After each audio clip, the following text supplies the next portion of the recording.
Hello friends, मी मीरा. आजच्या युववाणीच्या कार्यक्रमामध्ये तुमचं सगळ्यांचं अगदी मनापासून स्वागत करते. फ्रेंड्स, मला ना एक छोटासा प्रश्न पडलाय. त्याचं उत्तर मला तुमच्याकडनं हवंय. मला सांगा, 18 वर्ष पूर्ण झाल्यावर आपण सर्वात पहिली गोष्ट काय बरं करतो? सांगा सांगा. तुमच्यापैकी बरेच जणांचं उत्तर असेल ड्रायव्हिंग लायसन्स काढतो. काही जण म्हणत असतील पॅन कार्ड काढतो. काही जण म्हणत असतील बँकेत जाऊन ते पहिलं अपग्रेड करतो. बरोबर. उत्तर बरोबर, पण पूर्ण बरोबर असं म्हणता येणार नाही. कारण बघा फ्रेंड्स, या सगळ्या गोष्टी ज्या आहेत ना, या सगळ्यामुळे आपलं स्वतःचं आयुष्य घडतं हे मात्र नक्की. आपल्याला स्वप्नपूर्तीसाठी या सगळ्या गोष्टी महत्त्वाच्या असतातच. म्हणजे ड्रायव्हिंग लायसन्समुळे आपण इंडिपेंडंट बनू शकतो, आत्मनिर्भर नक्कीच होतो.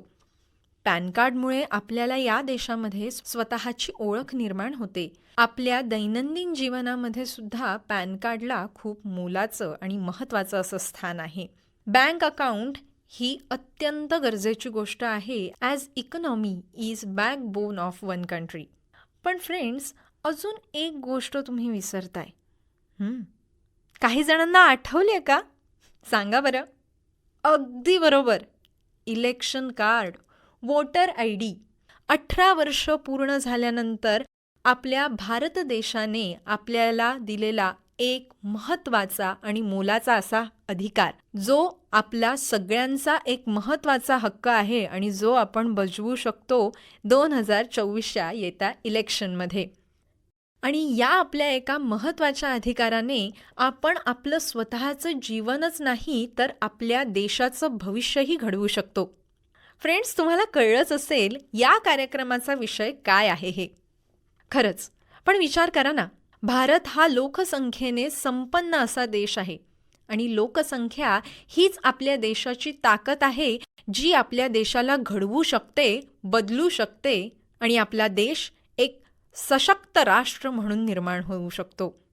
फ्रेंड्स, याच आठवड्यात म्हणजेच 25 जानेवारी 2024 रोजी 14वा राष्ट्रीय मतदान दिन सगळीकडेच वेगवेगळ्या स्तरावरती साजरा केला गेला. व तुमच्या कॉलेजमध्ये सुद्धा वेगवेगळ्या प्रकारच्या स्पर्धा आयोजित झाल्याच असतील. चला, याच नोटवर मी तुम्हाला घेऊन जाते रत्नागिरीच्या एका कॉलेज कॅन्टीनमध्ये. त्यांची एकदम जोरदार चर्चा रंगलेली आहे इलेक्शन याच विषयावरती. चला ऐकूया त्यांची मतं काय आहेत ते. Viju Natekar junior college of arts, Patwardhan high school, Ratnagiri या कॉलेजचे राधा दिवटे, श्रावणी धनावडे, शिवानी पाटील, स्नेहल शिंदे, तन्वी पटवर्धन, कस्तुरी भारती, शर्वरी बोंबले, प्रीती शिंदे, सार्थक चव्हाण आणि अभिज्ञ भोसले हे विद्यार्थी आजच्या आपल्या कॉलेज कट्ट्यामध्ये सहभागी झालेत. चला चला, अजिबात वेळ न दवडता भेट देऊया कॉलेज कट्ट्याला. का सगळे? हो, आले सगळे. हे आज ना मला खूप कंटाळा आलाय.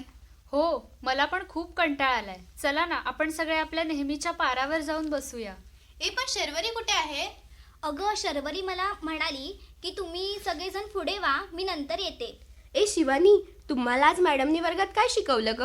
अगं, आज आम्हाला मॅडमनी वर्गात शब्द ही कविता शिकवली आणि मला ती खूप आवडली. राधा, का ग तू शांत आहेस? बरं वाटत नाही का ग? नाही ग, विचार करते जरा.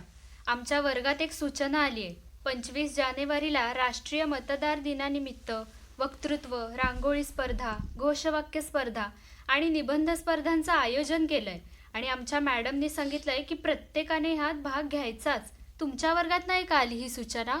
आले ग, आमच्या वर्गात पण आली आहे. तन्वी घेईल भाग. आमच्या वर्गात फक्त 30 भाग घेते.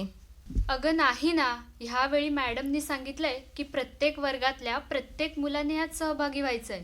कारण हे राष्ट्रीय काम आहे आणि आत्तापासूनच प्रत्येक विद्यार्थ्याने या राष्ट्रकार्यात भाग घ्यायचाच. कसलं राष्ट्रकार्य?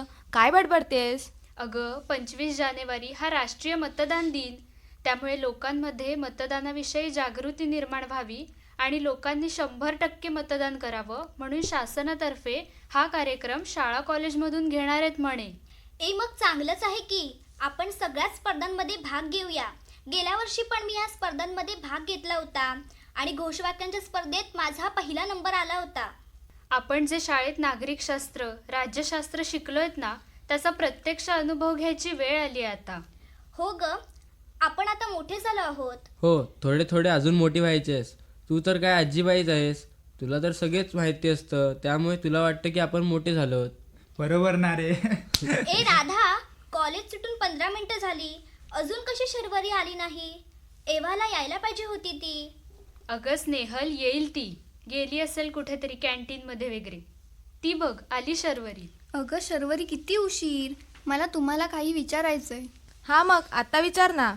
शर्वरी राधा, तुम्हाला माहीत आहे का, आपल्या कॉलेजमध्ये मतदान केंद्रातून काही अधिकारी आलेत आणि ते ना 18 वर्ष पूर्ण असणाऱ्या व्यक्तींची मतदानासाठी नावनोंदणी करतायत. अगं हो, आमचे सर आजच आम्हाला म्हणाले, आपल्या कुटुंबात किंवा आजूबाजूच्या परिसरात कोणाला 18 वर्षे पूर्ण झालेले असतील तर त्यांनी आपल्या कॉलेजमध्ये येऊन मतदान नोंदणी करायला सांगितली आहे.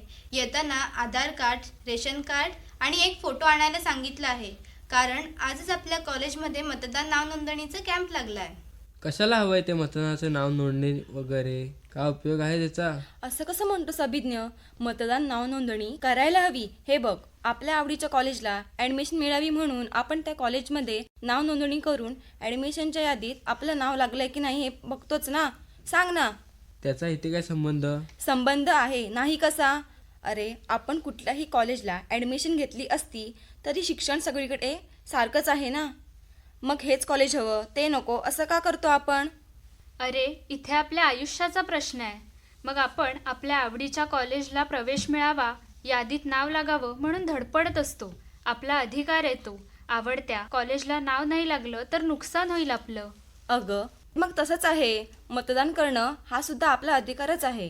कॉलेजच्या यादीत नाव लागावं म्हणून जेवढी तळमळ आहे तेवढीच तळमळ मतदान यादीत नाव असावं यासाठी हवी, तरच देशाचं भलं होईल. हे बघ, कॉलेजच्या यादीत नाव नाही लागलं तर तुझं कदाचित एकट्याचं नुकसान होईल, पण मतदान यादीत नाव नाही लागलं तर संपूर्ण देशाचं नुकसान होईल. कळतंय का मी काय बोलते ते? हो ग बाय माझे. आजीबाई नुसती सुरू होते लगेच लेक्चर द्यायला. अगं शर्वरी, हा सार्थकच आहे ना? तो इतक्या घाईघाईत कुठे जातोय? थांब, मी त्याला विचारते. अरे सार्थक, तू एवढ्या घाईघाईत कुठे चाललायस? अगं, आज आपल्या कॉलेजमध्ये मतदान नाव नोंदणीचा कॅम्प लागला आहे ना, तिकडेच माझा मित्र येणार आहे, त्यालाच मदत करायला निघालोय. बरं ठीक आहे, तू तुझ्या मित्राला भेटून पुन्हा इथेच ये. हां हो येतोच. अगं, हे मतदान वगैरे काय आहे? कसली नाव नोंदणी? मला काहीच माहीत नाही. प्लीज मला पण सांगाल का? अगं, हे मतदान म्हणजे विशेष काही नाही. आपल्या वर्गात कसे आपले सर वर्ग मंत्रिमंडळाची निवडणूक घेतात, म्हणजे आपल्या वर्गातील काही मुलं ही वर्ग प्रमुख, अभ्यास प्रमुख, सफाई प्रमुख, सांस्कृतिक प्रमुख अशा पदांसाठी उभी राहतात आणि त्यांच्यातील चांगल्या मुलांना आपण निवडून देतो आणि वर्ग प्रमुख, अभ्यास प्रमुख, सफाई प्रमुख, सांस्कृतिक प्रमुख बनवतो. अगदी तसंच. फरक फक्त इतकाच आहे की ही देशाची निवडणूक आहे आणि या निवडणुकीत आपल्या देशातील मोठी माणसंही आपल्या देशाचा योग्य राज्यकारभार करण्यासाठी निवडणुकीमध्ये उभ्या राहिलेल्या उमेदवारांपैकी योग्य व्यक्तींना निवडून देतात. मतदान, निवडणूक हे सर्व आपण शाळेमध्ये शिकलो आहोत की. पण माझ्या घरी मी मतदानाविषयी काहीच ऐकलं नाही, कारण माझे आई बाबा मतदान करतच नाहीत. त्यामुळे ते मला याबद्दल काहीच सांगत नाहीत. अरे सार्थक, तू आलास? भेटला का तुला तुझा मित्र? नाही ना ग, तो मला भेटलाच नाही. मी त्याला फोन केल्यावर मला समजलं की तो आज येणारच नाही आहे. तो आपल्या मित्रांसोबत फिरायला गेला आहे. अरे पण तुझ्या मित्राला माहीत आहे ना, मतदान नाव नोंदणीचा कॅम्प फक्त 2 दिवस आहे तो. तुझ्या मित्राने आधी नाव नोंदणी करायची होती, मग जायचं होतं. मला तर वाटतंय तुझा मित्र आणि तन्वीचे आई बाबा मतदान करण्यासाठी टाळाटाळ करतात बहुतेक. पण माझे आई बाबा मतदानासाठी कधीच टाळाटाळ करत नाहीत. ते अगदी न चुकता दरवेळी मतदान करतातच. पण यावेळी फक्त ते कामानिमित्त बाहेर गेले असल्यामुळे त्यांना मतदान करता नाही आले. अगं, तुझ्या आईबाबांना कामामुळे मतदानासाठी जाता आलं नाही आणि माझा दादा मतदानाच्या दिवशी त्याचा मित्राचा वाढदिवस होता म्हणून तो मतदानाला न जाता त्याच्या मित्रांसोबत फिरायला गेला. जेव्हा तो जात होता तेव्हा मी त्याला विचारलं, दादा आज निवडणूक आहे ना, मग तू मतदानासाठी जाणार आहे ना? तेव्हा तो मला म्हणाला, दरवेळी कशाला करायला हवं मतदान? मतदान नाही केलं तर काय फरक पडणार आहे? मी यावेळी मतदान करणार नाही आहे. मी माझ्या मित्रांसोबत फिरायला जाणार आहे. मी अनेक मोठ्या माणसांकडून मतदानाविषयी नकारात्मक विचार ऐकलेत.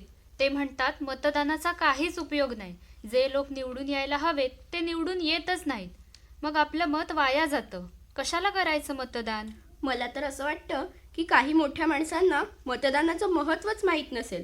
कदाचित आजच्या तरुण लोकांना मतदानाचं महत्त्वच राहिलं नाहीये. आमचे सर म्हणतात 18 वर्ष पूर्ण असलेल्या व्यक्तींना मतदानाचा अधिकार मिळाला म्हणजे काम संपलं असं नाही, तर प्रत्येक मतदाराने येणाऱ्या प्रत्येक निवडणुकीत आपलं बहुमोल मत दिलंच पाहिजे. आजची ही तरुण माणसं मतदानाला अगदी क्षुल्लक गोष्ट समजतात. मतदान केलं तर केलं, नाही तर नाही केलं. मतदान करायचं असतं म्हणून कोणत्या तरी अयोग्य व्यक्तीला मतदान करतात आणि मग तीच लोक तक्रार करतात की सरकार चांगला राज्यकारभार करत नाही.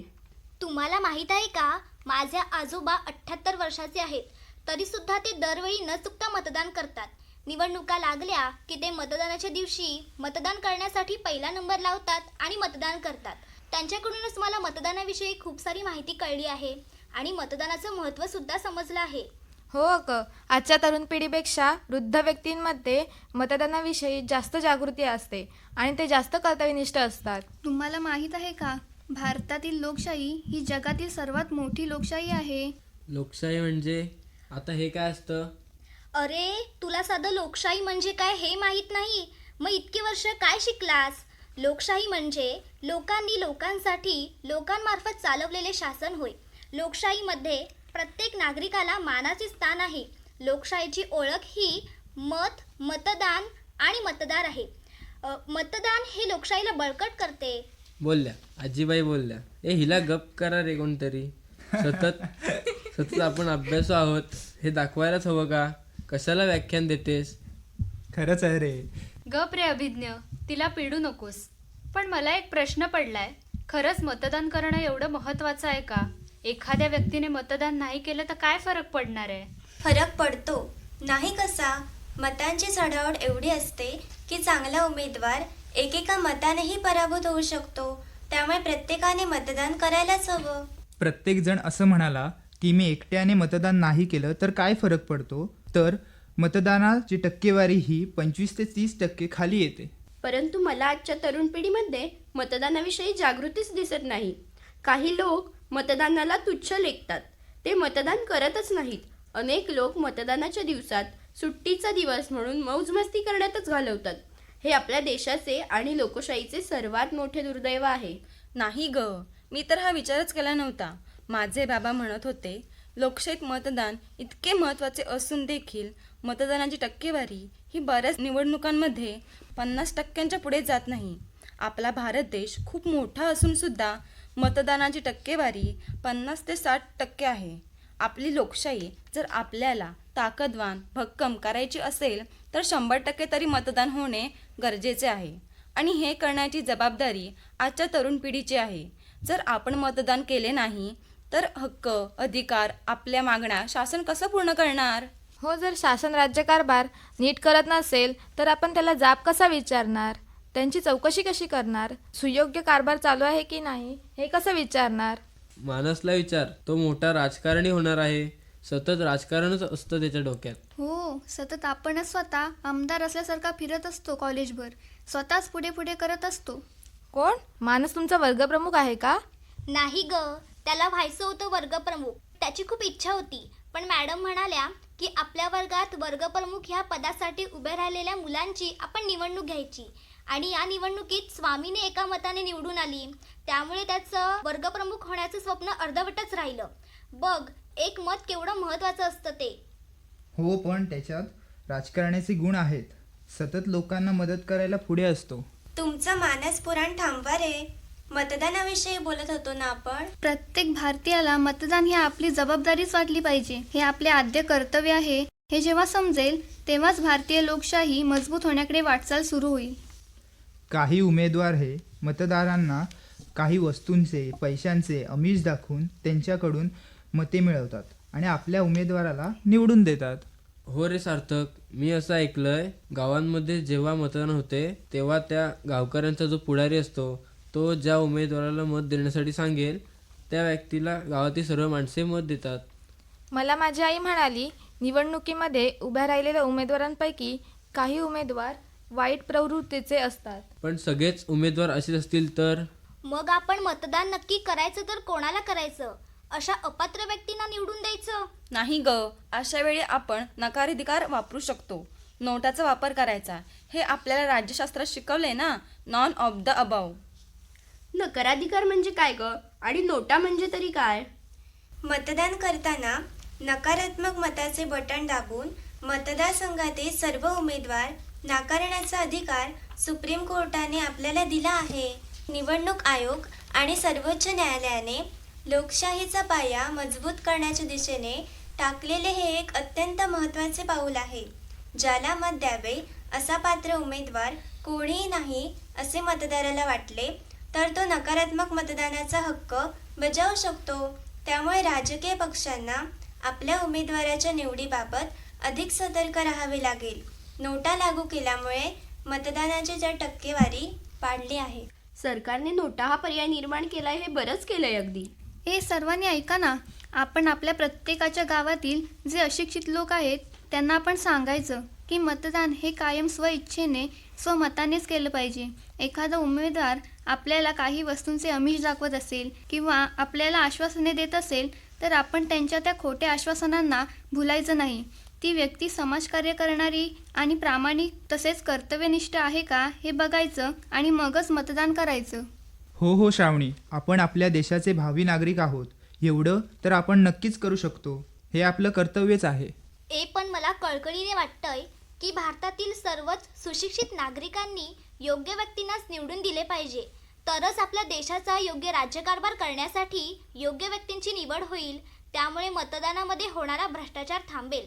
भारतातील सर्वच जागृत व्यक्तींनी कर्तव्यनिष्ठेने मतदान केलंच पाहिजे. समाजातील सर्व व्यक्तींमध्ये मतदानाविषयी जागृत करण्यासाठी मला एक युक्ती सुचली आहे. हो, सांग ना. आपण आपल्या कॉलेजमधील मुख्याध्यापकांच्या व इतर शिक्षकांच्या मार्गदर्शनाने प्रभात फेरी काढली तर त्यात आपल्याला मतदान जागृतीविषयी घोषणा देऊया. हा चालेल. आपण मुलांनी मिळून घरोघरी जाऊन मतदानाचं महत्त्व पटवून देऊ आणि मतदानाच्या दिवशी सर्वांनी उपस्थित राहावे यासाठी आपण व्हॉलेंटियर्स म्हणून लक्ष ठेवूयात. अगं, मॅडमनी सांगितलेल्या सूचनेचं काय? कोण कोण कशात भाग घेत आहेत? अगं, राधा घेईल ना भाग. तिची चित्रकला खूप छान आहे. मला आताच एक घोषवाक्य सुचलंय.